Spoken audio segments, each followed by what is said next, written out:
But when I took a look at all of that, I sort of saw my own role and thought, why am I trying to be another executive in this room that's already way too crowded with executives? Why am I trying to recruit when we may not even be working on the right things on engineering? I should just be an engineer. So I basically kind of dropped all the stuff I was working on from a management perspective and from a recruiting perspective, and I learned Ruby on Rails and started coding, started making pull requests. Last year I actually had a manager on our engineering team who was helping me get better at programming, and now I'm pushing code every single day. That's actually like my role now. Right. So things have kind of come full circle. So wow. That's the journey. And then what's like, I guess that you touched upon like, the gunk, if you will, of like a bigger company. So I guess the lesson learned from your perspective is that, hey, like once you have a ton of VC capital, it's your instinct. I think most people that are, first time, second time entrepreneurs with a lot of money, you basically have to spend it, right? Like people aren't investing you to like sit on it. Right. You got to spend. And I think one of the easiest way to spend is like hire a bunch of people. And then you have to remember that when you hire people, they are going to go and hire more people. Right. It can quickly spiral out of control. Right. And we had to do 2 layoffs last year. Wow. It was really difficult. We had to shut down our entire Providence office where we started the company. So I stood up there and stood there with Walker while we made the announcement to that company that we were going to shut it down. And until that moment, everyone there we just thought that they had, had this awesome job, that there was no company like this in Rhode Island, and how could anything go wrong? Right. And it was really heartbreaking to have to announce to them all that basically we were going to have to shut that office down. But it was a symptom of the type of out of control hiring and spending that we had gotten into after we raised all that money. So yes, I definitely think people should be conservative about how they use the funds that they raise. Right. That in some cases it's really good to know where there's a rush, where there's time pressure to move quickly, and where you actually may not need to sprint and spend, and where you can kind of take your time and make decisions about where to spend. In some cases, it can be really easy to get overly focused on competition and to think, I think that the pressure competition creates is often one that makes you think we need to do all of this right now so that we can get ahead of our competition. Right. But it can end up backfiring if you make the wrong step or go down a road that kind of you can't easily get off of once Right. you're down it. So just some of the lessons learned, but I think our team is in a really amazing place now. I'm so proud of the way that we've evolved back to a simpler, leaner team with a much more streamlined leadership group that I think is really effective at making the right decisions in a timely manner without wasting a lot of time debating, and that we have a really strong team all pushing in one direction. So we have come a long way. It's definitely been a lot of work to get to. I think it's like getting wise. I feel like I've gotten a lot more wise, running Nootrobox and seeing this business grow. I'm curious about like the intuition around, what are characteristics of things or initiatives that are like, we got to step on the gas, and what are the characteristics or attributes of tasks that like, hey, be more patient. Be more patient. I think that's like perhaps like, hey, that's like the art of being an entrepreneur. But curious, if you could pass along some of that wisdom. You need to look very carefully at what is it that's making this business successful. If you can narrow down why you are successful to sort of this core set of tenets or impulses, or maybe it is product features, maybe it is a specific user group, but it's important to understand, why are we different? Why are we successful? Why are we growing when you have that? And then when you start evaluating options of things to work on, you should ask yourself, is this something that truly will continue this mission, continue this path of what's been working really well for us? Or is this something that just sort of seems like the right thing to do because it's what everyone does and it's just this sort of standard thing that works? Right. And a lot of times it does turn out that a lot of ideas will be things that work for most companies, and so it seems like you just kind of should do them. But those are the ones where I'd say there's less of a rush to get into them, whereas the things that are specific to your company, to your industry, that are going to make a difference to the way that your users are interacting with your product right now are the things you should address right now. So really double down on like your special formula and not try to like, yeah, everyone's buying a bunch of Facebook ads. Don't like rush into that game, because you can, if like the standard playbook is always there. Essentially, is what I've personally seen. Right? Exactly, that's kind of what I'm saying. I think there's always going to be the standard playbook. You'll always be able to hire people who can take you down the path of the standard playbook. But the sooner you get into the standard playbook, the sooner you're going to start having standard results. And the longer you can stay in that sort of entrepreneurial, pushing the boundaries of what's possible, taking things to another level beyond where they are, the better you'll do. And remembering that growth is important, and there's something that got you to where you are if you're already at that stage, and the next step forward is probably some iteration of that. It's probably something similar to that, but with a slightly expanded focus. Maybe it applies to more people, or lets the people you already have do it at a bigger scale. So there's definitely lots of ways to approach it. Yeah. Before I want to get into your personal regimen, Sure. your personal biohacking, that'd be cool. I'm curious to, last sort of thoughts on like what are the most exciting things that you look forward to in Teespring? Sure. Yeah. So looking forward. Well, the thing I'm most excited about with Teespring is that we have finally made this transition from being a services company that is really oriented towards serving this one user group, which was the internet marketer. And we're now becoming a business that is equally as invested, if not more so, in building a marketplace, in building something that everyone can use, and in building a product that has real interest for the random person you might introduce it to. That is something that has been new and that we're focusing on now more than ever, is what's the shirt that your mom would buy, what's the shirt that your brother would buy, what's the thing that everyone would want and that everyone can create. And so we're definitely focusing now on allowing people to express themselves more, and allowing a broader range of people to get involved in that creative process. And we're building what I can see evolving to be one of the coolest online sort of social commerce stores that's there, because we are if Amazon is the everything store, we like to think of ourselves as the everyone store. It's a store where anyone can come in, create something, and where there's something for everyone. So I'm excited about where we're going. It's like a destination site in of itself, not something that just like people are buying traffic toward. It's their own specific pages. Exactly. We are moving past that, but we do also think that for those users who are building a business, we're going to still have them, and they're going to still want to work with us, or they're only going to get more sales as a result of us becoming a marketplace. Right. So we do think that that's also an important dynamic. Interesting. Yeah. Yeah, we'll be staying tuned. I'm sure our listeners will be too. Yeah, moving towards I think what got us, us talking was that we saw a tweet about, you using Sprint and getting good results from it. Curious about hearing about, all the different things that you've tried as you've personally been optimizing your life.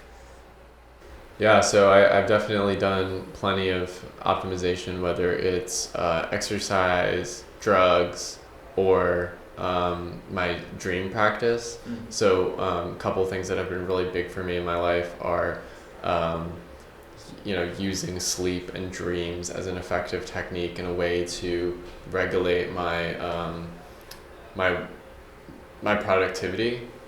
So a practice that I developed early in my programming career was essentially lucid dreaming while programming to take a break. So like if I was in the, I would always be sleepy, and I'd be coding for, hours at a time. And one thing I would do is take these quick 20-minute naps, have a lucid dream, and then wake up feeling a lot more refreshed, and then get back on and start coding. And that was something that I did a ton when we first started Teespring, and even before that, when I was sort of just like getting into programming. That was a really important practice. How would you do that? Just set an alarm for 20 minutes and just conk out, and then your brain's still, just falling into REM. So you're still. I mean, I'm curious. How did you develop it? I think a lot of people are like, hey, how do I just start lucid dreaming? Yeah, I started lucid dreaming when I got to college, when my sleep schedule started getting wonky, because I would always be up all night, whether I was partying or just smoking weed or whatever, and then having to go to class in the morning, and I'd be so sleepy that I'd need to take a nap during the day. And taking those naps during the day was always a time when I found it was easier for me to remain aware while I was falling asleep. And initially they were just things I was doing kind of for fun, when I was at school. But then at some point it really did become a part of my work practice when I was programming, because it's hard to program for 6 hours straight from 9 p.m. to 2 in the morning or whatever it is. And so one way to break that up would be to take these quick naps. And I usually find that by going and sitting down in like a chair or laying down on the floor somewhere that's not super comfortable. That's funny. Like if you aren't getting in bed and putting your blankets on, because then you're just out for like. Yeah, exactly. So you're not telling yourself I'm going to bed. It's just like I'm gonna lean on or like slump over my desk and pass out. And your brain actually has a natural capacity to sleep for about 20 minutes before, like a power nap, before you kind of pop out of it. And usually that's... Don't wake up groggy.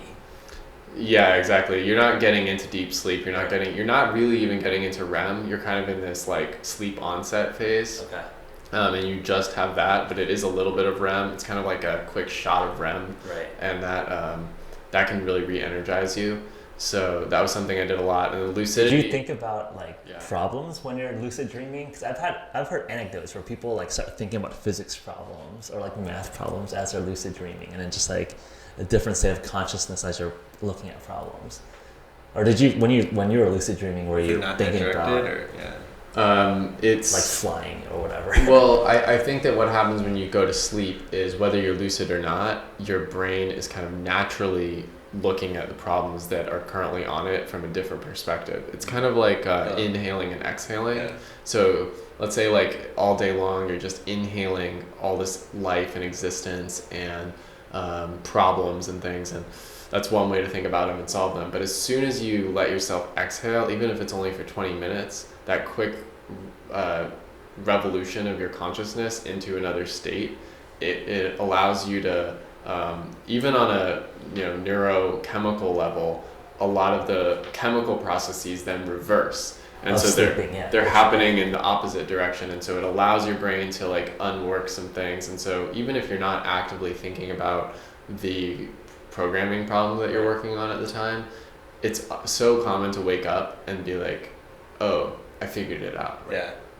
Just because it's definitely like a neurotransmitter reset of some sorts as you're going to sleep. Exactly, yeah. And so that kind of can really help you kind of keep going. And I think the lucid part of it was kind of cool for me, because one thing I got out of that was I was able to wake myself up. So come to end of 20 minutes, I kind of had that realization that... You have an intuitive feel of what 20 minutes feels like. Yeah, I've been sleeping for a while. All right, it's time for me to wake up. And I would wake myself back up and then start working again. Can you do that on demand? That's like, do you have to be sleep deprived to be able to like do 20 minutes like snapshots or? Yeah. So for me, I was only able to do it, and I don't do that anymore. And the reason why is because I get good sleep now. Yeah. And I'm no longer sleep deprived enough to be able to like go down for those 20-minute naps. But I think for a lot of people who are on that grind in those early stages, that's they'll be sleep deprived enough for this to work for them. Pro tip, okay. Yeah. That's interesting. I'm curious because I think meditation, like some of these just sort of rest periods for your brain to let it reset, it has actually, a growing body of Western clinical data, right? Like you think this could be like new age woo-woo stuff, but like, hey, there's actually clinical trials that show like actual effect sizes. So I think that's interesting to consider. Yeah, it reminds me, like one of the things I always think is if you're not feeling productive or you feel like you're doing 10 different things, is just like go sit and do nothing. And like don't use your phone, don't do anything, just sit and do nothing, and then eventually you're gonna want to get up and like do something and like figure out like what is the thing that you want to go do then. It's like kind of reset what it is that instead of just like checking Facebook, checking your email, talking about this thing, kind of working on this project. It's like sit down and then figure out what you're compelled to want to do. Yeah, I really like that. I think that the modern condition we're in is one of this tension between doing things and needing to do things, and then sometimes feeling like you don't really want to be doing them, or you don't have that sort of energy or drive towards them.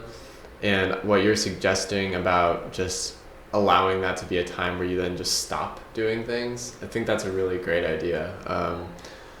I know, I mean, it's so interesting how you can sit on your computer trying to work for 2 hours and you're basically just checking Facebook or kind of like compulsively opening Facebook and closing it and going to check the news and then kind of looking at your code. And then another time you might work for 15 minutes and get done all of the work that you would in that period. Right. And so allowing ourselves to like actually just not do anything when we're not doing anything, when it's not our minds. Yeah, have high quality downtime, right? Instead, if you're gonna procrastinate, make it great. Don't make it like still kind of stressful. You're kind of reading articles that you kind of don't care about, but like it's like just go for a walk, right? Have a sandwich, like take a quick nap or sit and do nothing, and then actually give yourself time to get hungry, to get chomping at the bit with that like inner hustler that's like, oh, I gotta do stuff. But if you never let yourself go full quiet, then it can be harder to find that aggressive side that actually wants to get stuff done too. Yeah, I think that was something that I found was that one of the reasons I wanted to do a startup was because the culture at the office wasn't something that was set. And I think we have a culture where it's not really okay to nap. It's not really okay to be seen passed out in the corner of your office during the workday, because even if that is the most efficient way for you to work, there's this feeling. It's not socially acceptable. Exactly. It doesn't look right. It's not the thing that's going to motivate other people. And so there was definitely a turning point for me in my company that was kind of a sad moment for me when I realized I can't go take a nap.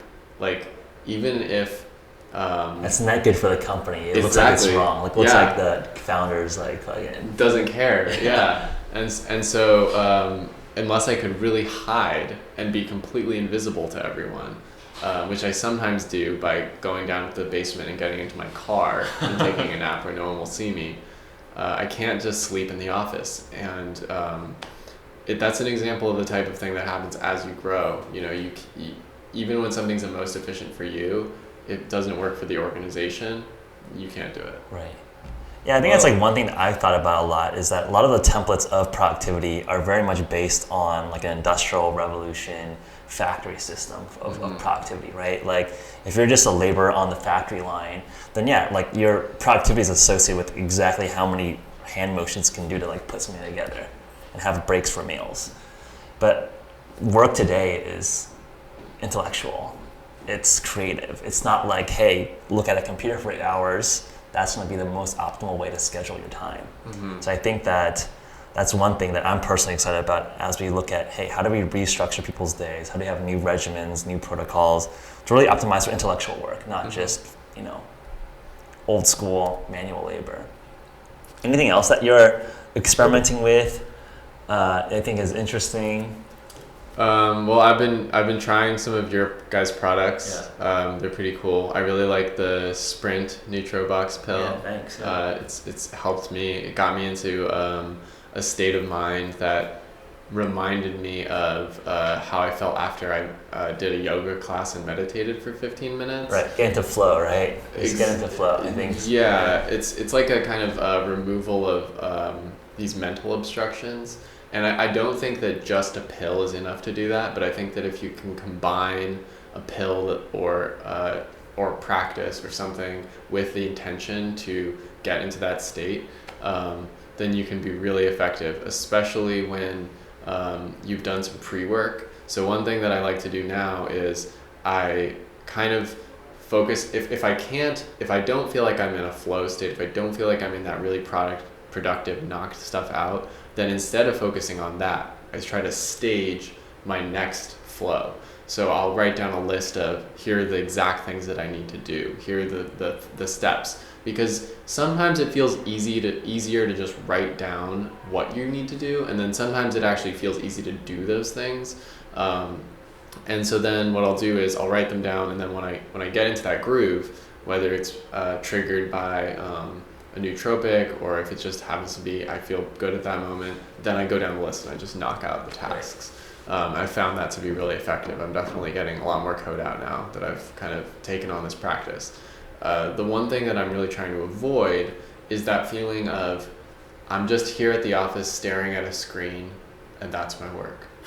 I think that is about as bad as work can be for most people in this era. And we should all be very aware of when we start feeling like we're just doing that. We're just kind of playing the part of the role. And I love what you said about that sort of industrial era work ethic, how in that era, if you were sitting there and building your thing, that was enough. Right. And that just isn't the case anymore. I mean, maybe for certain types of work it can be, but increasingly that stuff is going to be automated away, and then like the only true value work is going to be like stuff that you actually need to be creative about. Yeah. So how do you resolve that though? Then why isn't it fine to take a nap? So that's company. The social constraint. Yeah, I mean, but then the social constraint is sit at your screen and stare at it, right? I mean, the ideal company culture that you can build, and it's something that I think we're working towards now, is one in which it's fine to take a nap if you also do an amazing product demo the next day and show what you built.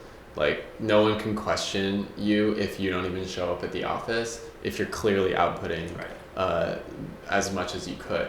And so that is the ideal that we're striving for, but it's not the default culture of our era, because we still have, like you said, this notion of FaceTime, like, hey, you're in the office, you're a hard worker. That's something that I think we're thinking about a lot too, because we just know at the end of the day, we just care about output, right? If you have awesome stuff, then no one can really complain. But I think on the flip side, there's always this like pressure of, hey, because I think it's kind of hard to measure a lot of people's output directly. Then it's like, okay, the proxy of that is how much effort are you showing by like showing up, staring at something. Yeah, I mean, and if you're not going to get anything done anyway, maybe it is better to be sitting in the office staring at a screen, because at least you're kind of contributing to the cause. You're there. Right. But I'd like to think that we could set a higher standard for what we could be productivity wise than just staring. So yeah, that's the balance of things. I've been really enjoying these Sprint pills. I think they have a great combination of caffeine and some other substances. I find that it's for me that's a more balanced feeling than what I get from coffee, which can also end up feeling 100%. Jittery and kind of intense, and leads to this frustrated feeling. And I don't really like that, although I love drinking coffee just because it tastes so good and it's just such a nice experience. But other things I've been doing recently is stop drinking, stop smoking weed, and just caffeine is like the only drug I take now. Interesting. Although I still do sometimes take another supplement for lucid dreaming, which is called galantamine. Okay. And that's something I discovered recently really works well for triggering lucid dreams. Interesting. So those are it's a research chemical. You had to find a pseudo shady source to get galantamine. You can actually get it on Amazon. Okay. Yeah, so you don't need to do any like weird dark web stuff for that. Okay, cool. But it's pretty good. Yeah, so that's kind of what I've been doing. Is it hard from a social construct? I think a lot of culture today, a lot of meeting culture is also around like drinks. I'm curious, you just being able to be like, hey, I don't. Not drinking is really difficult. Yeah, I think that's like a personal thing Yeah. I've found. It's hard to like, it's a very part of like a meeting social culture to be like, hey, let's grab a drink, let's grab a beer. Yeah, I agree. For business meetings or anything. So the reason why I stopped drinking was because I didn't like the feeling that I would get on weekend days and on random days when I would sort of be like having a good day, but then I would think, but it would be a little better if I was drinking a beer right now. Like if I was just drunk, like this would be slightly better. Right. And I don't want to live in a way where I'm constantly having to think about how things could be slightly better. I want to live in a way that this moment as it is, in this state of mind, this is the best. This is the moment I'm living for. There's no like vape I can toke to just like slightly bump it up. So that's why I quit smoking and drinking, was because I wanted to be able to like cherish the moment for what it was and not be thinking about something else. But is it difficult from a social perspective for drinking? Totally. Yeah, it's very foreign to people for someone not to drink, and I don't think you can, for at least for me, I haven't found that I can get quite into that same social bubbly state when I'm not drinking. It's just but then I realized maybe that's not an important state to be in. Right. So yeah, it could be a social crush in a lot of ways, right? Like, yeah, it definitely. I think one thing that drinking does is it allows you to be okay with a situation or with doing things that normally you wouldn't be okay with. And I think that begs the question of, if why you normally wouldn't be okay with or want to be at this thing, then should you even do it? Right. And so it has helped me focus on, what am I really trying to get out of life? What is really satisfying to me? And I don't think that being drunk is something that has ever helped me realize or work towards those things that like actually matter. So I do think that from that perspective it's good, though I don't think I'm going to quit drinking forever. I do think there's also a benefit sometimes to the kind of creative flow and productivity you can get out of alcohol.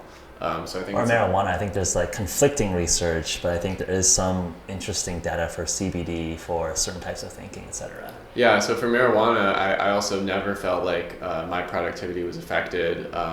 Not while I wouldn't smoke while I was working, but I did think that back in those times when I used to work 12-hour days, if I spent the last 2 hours of my day smoking, it was a great way to like rapidly unwind. I don't know if I think it was the healthiest kind of pattern to be going through, but in terms of just a way to like switch gears immediately, like it's similar to the dream thing. If you need to get out of one mental gear and into another, then those drugs can be very useful for that. But I'm trying to cultivate that in other ways now. One of my goals in life is to have every day be a big day. I like that as a wrapping thought. Let's leave it at that. Cool. Cool. Thanks. Thank you guys so much. Yeah.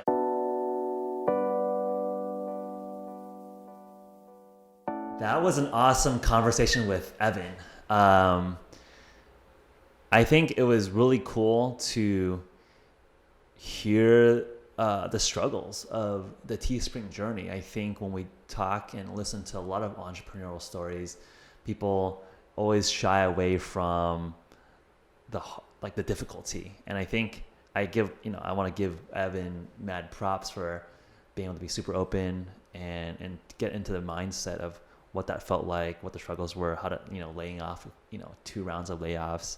I think that's where your bones are made as an entrepreneur, as a founder, like the struggles. And also just very interesting from a personal regimen perspective. Very interesting to hear about his experimentations with lucid dreaming, nootropics, other compounds. Definitely food for thought for myself in terms of, hey, giving yourself the permission to step back and really, think about what you're actually doing and really reflect on that before you're just constantly being plowing through your emails and different things on your checklist. So hope you guys enjoyed the episode. As always, we love your questions. We love your feedback. If you have any specific guests you'd like to see on the show, please let us know. Email us at care@nootrobox.com and we'll get that sorted out. As always, we're on iTunes, Google Play, YouTube, and SoundCloud. Until next week, this is Geoff out.